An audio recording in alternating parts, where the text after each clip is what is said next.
Howdy. Howdy.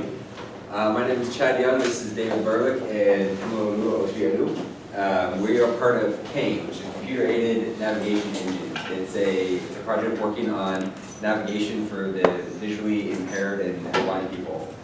And up at the top, we're part of the undergraduate research scholar organization, and so our project is a little bit different from everybody else's in that we have 2 full semesters, and so this project is ongoing. We're just finishing up our first one, and so we're really right in the middle of the project. And so throughout the presentation, we'll be talking about improvements we plan on making. And those aren't just like theoretical, like we wish we'd done it this way, but these are actually things that we'll be doing in the next weeks and months, all through next May. Okay, so a little question for you. Can you imagine going home and it just being pitch black and trying to make your way through your hallways and your rooms to the kitchen to the bathroom without anything? I mean, even in your own home, which is very familiar, very used to, I would crash all over things, I would misplace things. I couldn't imagine doing that even in the most familiar places. But that's what the blind and visually impaired people are dealing with every day in both familiar and new areas, is that they don't know what's around them. Things are always moving, people are moving, there's confusing sounds and everything. And so our project is focused on making this navigation for the blind much, much easier. So this kind of led us to consider the different ways that wearable technology can be used to help with this problem. So with the advent of the technology age and the miniaturization of technology, wearables are becoming smaller and smaller, and it's becoming more, they're becoming faster, and batteries are becoming smaller and more efficient. And it's just a lot more practical to have a smartwatch than it was 5-10 years ago. So we're looking into ways, any sort of wearable technology that can be applied to improving the lives of blind people. So, considering the reason why we need this, we currently have navigation equipment like the cane, the guide dog, or we actually have usually new individuals new individuals that just got visually impaired. Usually have maybe their family members helping them, during the first few days and things like that. So their current methods, and there are also some technology integrated methods, such as like the diagram there shows the vest there. There are other ones like a hand cane and different technologies that have been brought out to help blind navigation. But what's going on is that most of these methods are not practical in the real sense, or they have, or they sort of like use another body part of the individual, like, the manual cane is going to use like the hand, it's going to restrict movement at that body part. So what we're aiming for is to sort of combine the simplicity of non-technology based methods and the possible additional features that come with using technology, putting them together in order to make a sort of complex system, but it's also like easy to use. It gives enough feedback and more feedback than the simple cane would give, and close enough feedback to what a very complex and bigger system would give. So these are some of the technologies that already exist, and they each have, while they all work, they each have some shortcomings. The first one, which is very common, is a cane attachment. So it just works on the usual white cane, and it's attached up near the handle, and it can sense things more at a waist level, so it just gives a little bit more feedback to the user about obstacles in the way.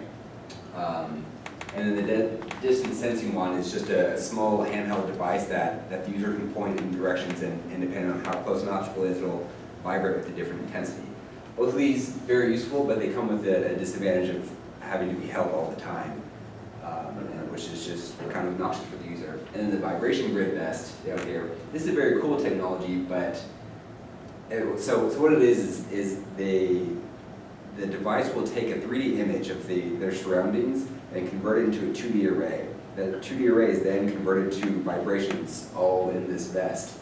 And so on their torso, they can almost feel their surroundings. Very cool technology, but there's a big learning curve getting used to what kind of vibration means what, and how to use it to navigate. Plus it's big, it's heavy, it takes a whole lot of power, and so even though these technologies work, they don't reach the simplicity and advantage of some, of what we're going for.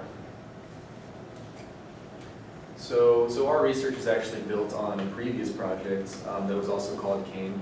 And the previous group that worked on this in the past semester here at A&M, actually they designed a prototype that was based on a belt that attached around the user's waist. And the belt had 4 ultrasonic sensors attached to it, 2 in the front, 2 in the back.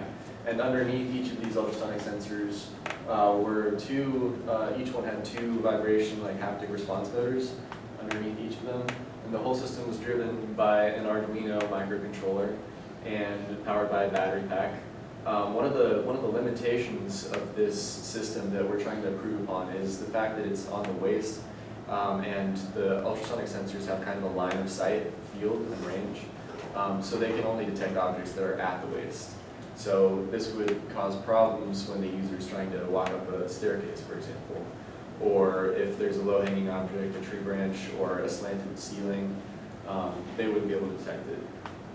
So what we're looking at is overcoming these shortcomings.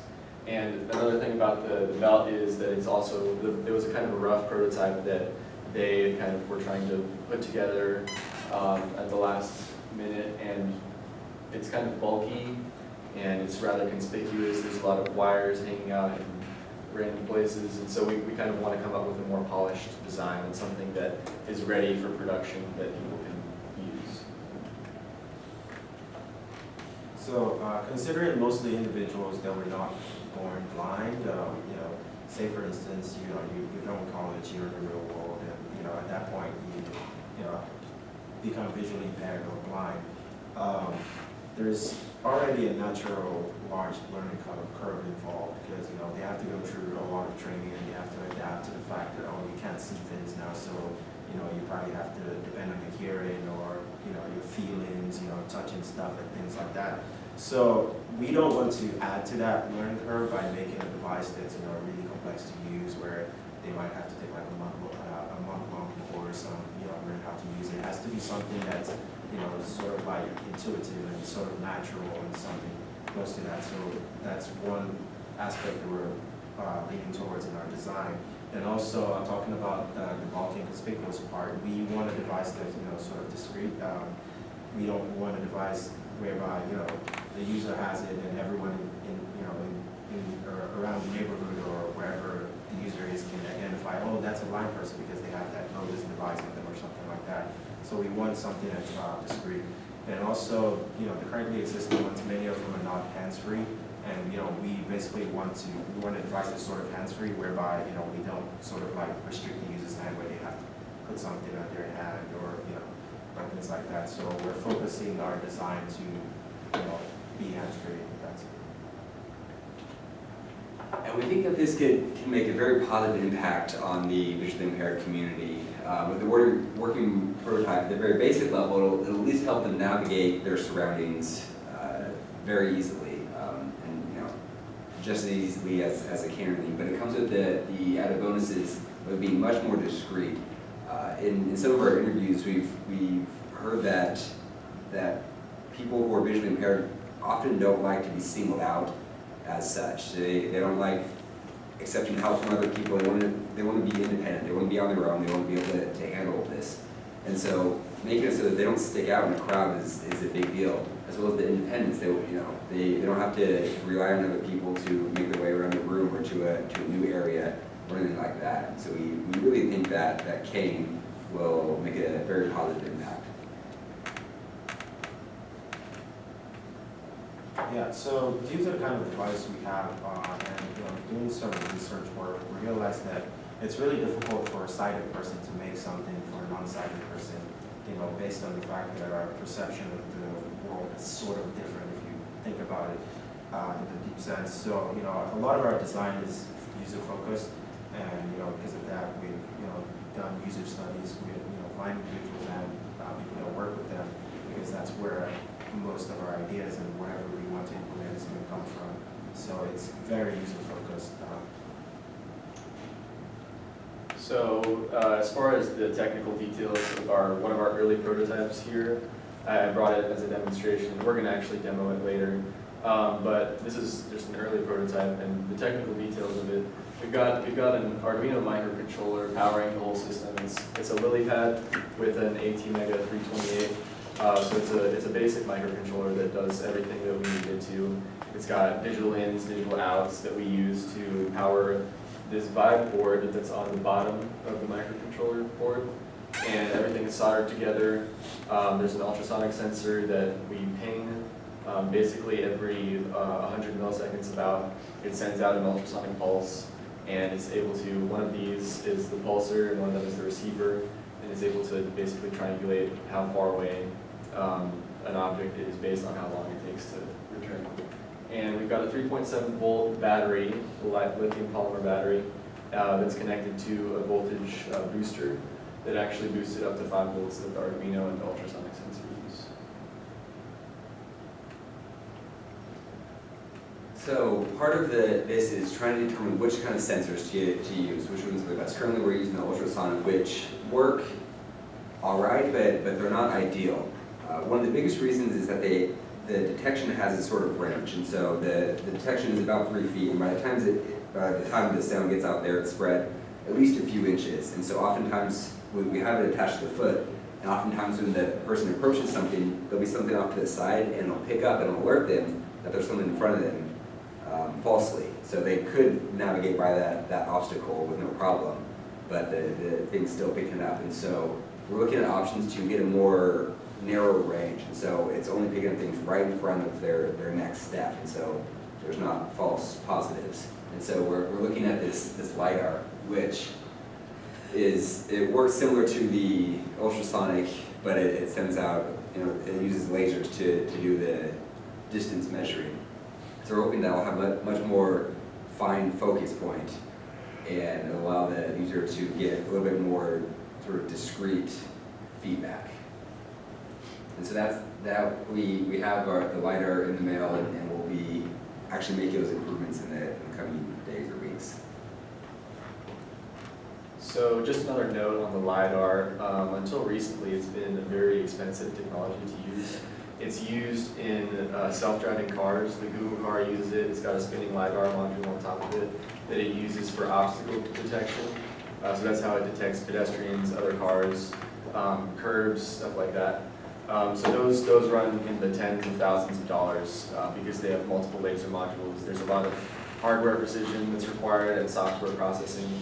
But the LiDAR module that we just ordered, due to the miniaturization and the improvement of fabrication techniques, it's become a lot cheaper to make them. And the one we ordered only has a single laser in it, and it's line of sight only, so it doesn't get a 360 degree field of view, but we only need line of sight. So it was only $100 or so. So it's very unlikely that someone else has already implemented this. So that's why we also want to look into this method, because it's also low cost, and we want to come up with a solution that is actually practical.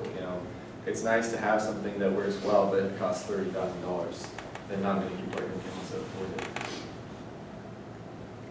So over here is a picture from one of our user studies, and this was when the user was testing out the foot sensor. And you see over here, for instance, like his right foot, he sort of like leaned it to the left because he detected the couch here as being an obstacle. So this was one visual application. Yeah, this we found is an advantage when they get kind of disoriented, they're trying to find their way. It's very discreet. They just kind of point their foot, or we also have a device on their head that can turn their head, and they don't have to be swinging their cane around or asking for direction. They can very simply find where there's an open area to continue navigating. Yeah, and in this user study, we also determined the user gave us a good feedback on the head-mounted sensor that we tested on him, actually. He said that it was very natural to kind of point your head where you want to scan, like it's similar to sight in that way, so it's kind of like providing them with the illusion of sight in a way, because they can scan exactly where they want to look. And it's natural to move in the direction where your head is pointing as well. This is the schematic of our current thing. Like David said, it's all built around an Arduino microcontroller powered by the battery. It's boosted up to 5 volts. So ultrasonic will we'll give it some input in the form of an integer, and then we set the range. Right now we set it to about a stride, which comes to around 3 feet. So that way when the user's walking, they take a step and they'll immediately know if their next step is going to run them into something. And then if it is in that range, the obstacle is in that range, it alerts the vibe board. And we just do it with the digital right, so it's either on or off. We're considering an option where it's a more analog value, so that depending on how close the obstacle is, it'll vibrate at a different intensity. But currently this is our build. And with the foot-mounted sensors also, there's we made it about 1 stride in length that it starts to vibrate, because for people for blind people who are used to using the cane, that's about a stride in distance that they start to, that they'll hit the object if they come up on it. So it's only natural for them to start to detect it. It kind of keeps them in line with what they're already used to in that respect. Okay, now we're going to show you how it works. So as it'll clip, you can just clip it onto the shoelaces.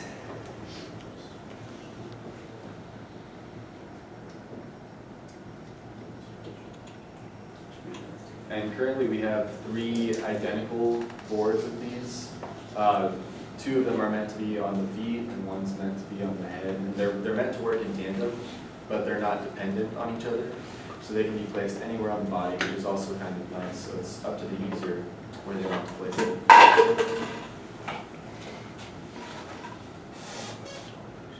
So,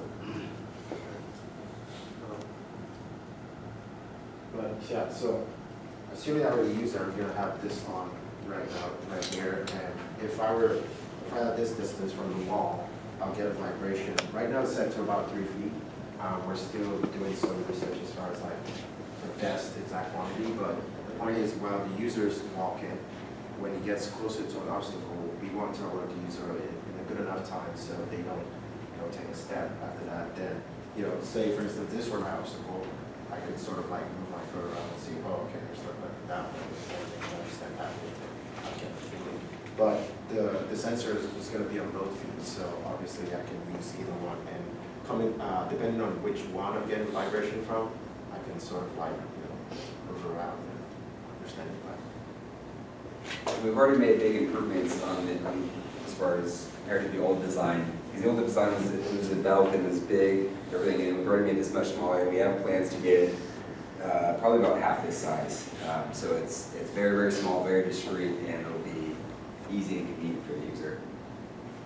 Yeah, this the battery here is like 3 times bigger. Yeah, and we're actually planning on switching from the LilyPad Arduino to the Arduino Pro Mini, which it's rectangular in shape, but it's only about the size of this battery right here. So it could all be integrated into one small package like that, and integrated into a clip like this. So the whole clip would be the entire system.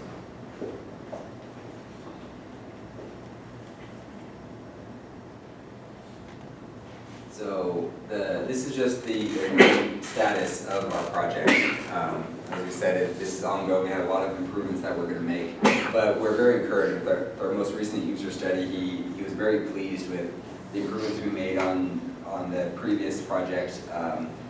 He specifically talked about the head-mounted one and how he was able to find his way through a door very easily. Just by turning his head, he could see where the opening was and make his way through the door. And so we're very encouraged. We think this is going to be very useful. And the next improvements we're going to make is going to make it more usable. We're going to add a accelerometer. One problem we've run into is that as they're taking the step, the foot's kind of pointed down and picks up the ground and vibrates. And although you could just kind of get used to it vibrating while you're moving your foot, we're going to put an accelerometer in there, and so that we know if the device is moving to not trigger, and it'll only trigger when they stop and they're trying to pick something up or add a step. And the accelerometer will actually also be used potentially for a timeout functionality. So when the user comes to a rest, or they don't particularly need the distance sensing functionality, let's say they're sitting at their desk or something, then if they remain motionless for a certain amount of time, then we can have it, time out, and it'll actually stop sensing until they start moving again, upon which it'll resume its distance sensing functionality. So they don't get like extraneous feedback if, let's say, their feet are close to the wall when they're sitting at the desk. You don't want it to be vibrating all the time. And then one of the things we're most excited about is over the winter break, one of the TAs has connections with a big organization for the visually impaired in India. And so he's going to be taking a couple sets of our prototypes back, and they're going to do a bunch of user studies for us, so we'll be able to get a large amount of feedback. These are some of the more long-term improvements we want to make. Right now we're just focusing on obstacle avoidance, but we have some very cool ideas. One is we have the 3 different sensors right now. We're considering adding more, but we would like them to communicate somewhat to help the whole system have a better idea of where the obstacles actually are. And then GPS navigation, so that not only can they avoid stuff, but they can actually have a destination. They can plug in an address, and it will use the haptic feedback to guide them to a location. The verbal communication, this one will be used only very slightly because everybody we've talked to has said that visually impaired people use their hearing a lot to listen for traffic or people or get a sense of how big a room is, all sorts of things. But the verbal communication we're considering using will come in handy for like emergencies. If we need something faster than a vibration, something to stop right now to let them know of danger, or things like if with the human proximity alert, the next thing we've heard that it's very uncomfortable for people who are blind to walk into a room and not know if there's anybody there. They don't know if they can call out or if they can ask for help or for anything like that, and it makes them feel just uncomfortable. And so the verbal communication could be useful for that, just to alert them when somebody approaches or something like that. Any questions?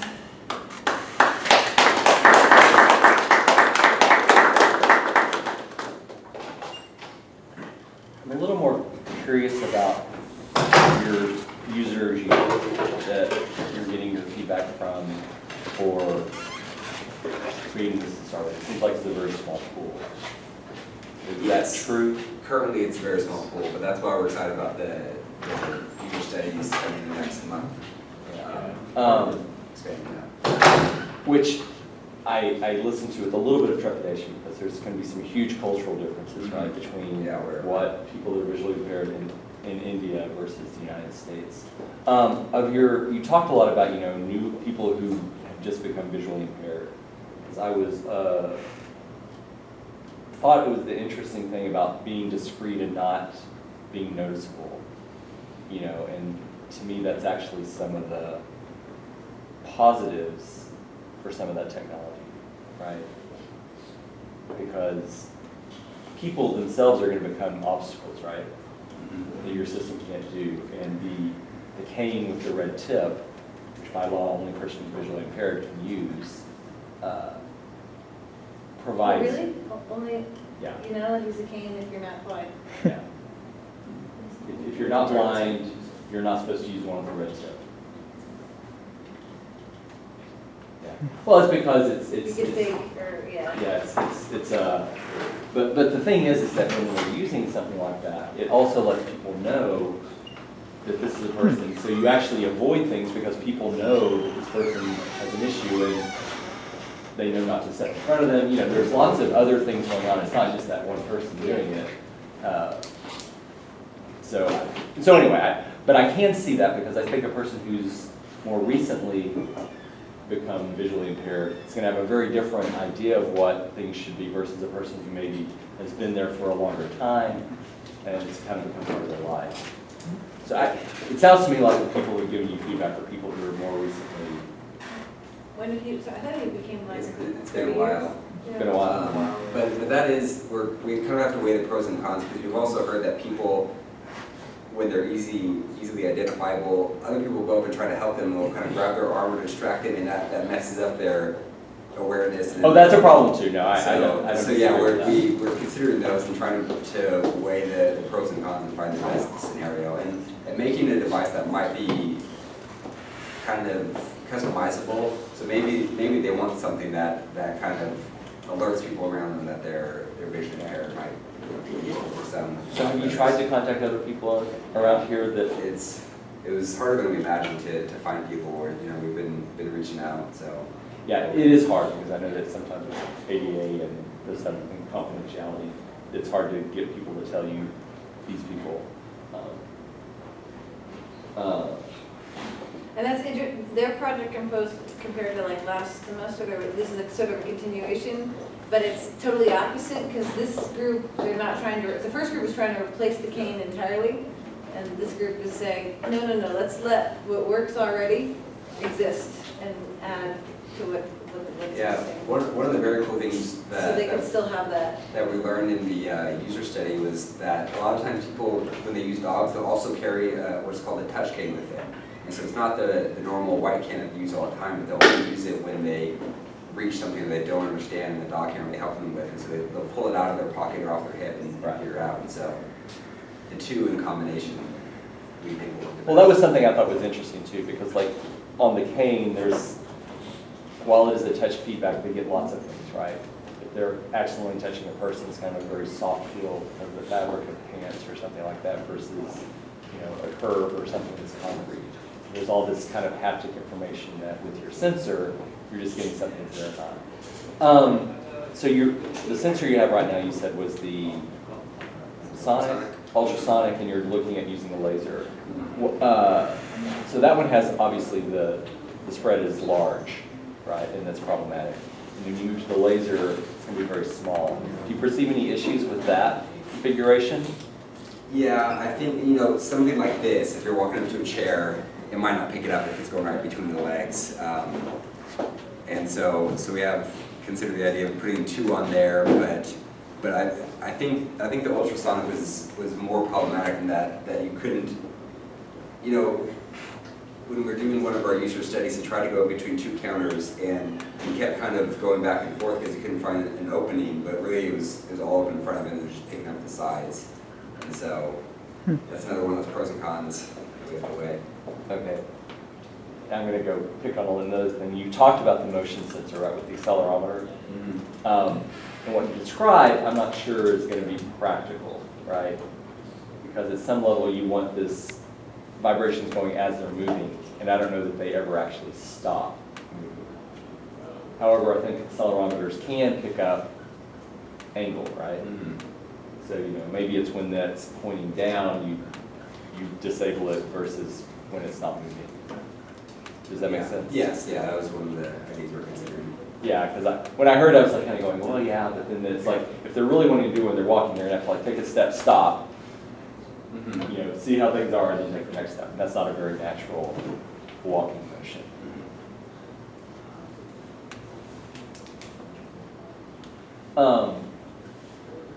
Have the people talked to you much about disability sensitive language? Or how do they feel about people saying see versus perceive? No, not really. Yeah. So I It came up last semester a lot, and it was originally, they started with, they actually went to visually impaired, and there was a lot of, last year's group visited the group on campus, and they were very adamant that there is a difference between someone who's blind and someone who's visually impaired.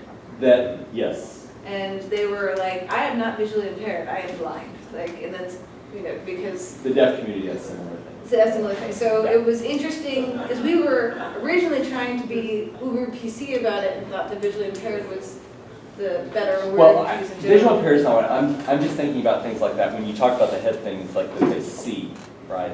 And they really don't see, right? You're adding your perception versus see. So I'm thinking that as you work, Simulates sight, sort of. But well, like I wouldn't even go to saying that. perception. Perception is what you're wanting to get at. Yeah. What are they perceiving as? And the reason I bring this up is I actually have worked in a long time. I work with a lot of deaf people and know sign language and worked as a sign language interpreter.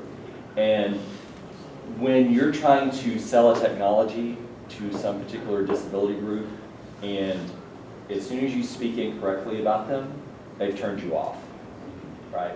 They think if you're not speaking with their language or their perceptions, then you're immediately, you haven't really checked us out very well, and so you're probably not doing the thing that we want to see. Or, so anyway, so, you know, deaf people like with the sign language stuff, I've seen, you know, eyes roll when people are doing like sign language recognition video and stuff, so.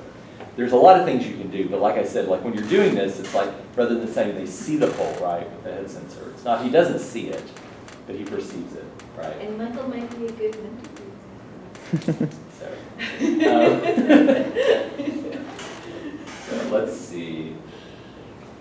He's got nice insights into a parallel world that is not the same world. I No, guess. it's not the same, I don't know But- everything but about visually impaired. It gives some interesting insights about additional things to pay attention to. But yeah, it sounds very interesting. I think you know, I would, but you said the last semester's group worked with like the student group on campus that, They went and they interviewed them twice. They went to they found this group, and this group has not done that yet. But they've gotten more in-depth, long time, you know, putting devices on people, changing them each time they come, which is in some sense more valuable than. 'cause I think it's a good thing, They're especially as you move forward. I think this sounds like a really interesting, Yeah, so, yeah, I'm very excited with the progress they've made so far. I see you use Taka. Yeah. Yeah, you guys did really well considering that your project's not due till next semester and you made a lot of progress, so good job. Does anybody, any other comments from people? Nick, do you want to get ready? oh, the final thing, you settled things like we heard, right? Which just sounds gossipy. No, I guess, yeah. You either had users that told you stuff or they didn't, Yeah. right? Or you got people, you know, you got sources. Research, yeah. So quote, in quotes are really nice, if you can actually say, one user said, quote, Block quote. so, and you actually have videotape of a lot of these, so you can actually pull the exact quotes. Okay. Yeah. You say several users indicated this was a problem, right? So there were times when you say, I heard, I'm like, oh, I don't know if I believe this. Mhm. But then later on, you would add something later saying we talked to, and you added some factual information. I went, okay, well, this I might believe. Thank you. Thank you.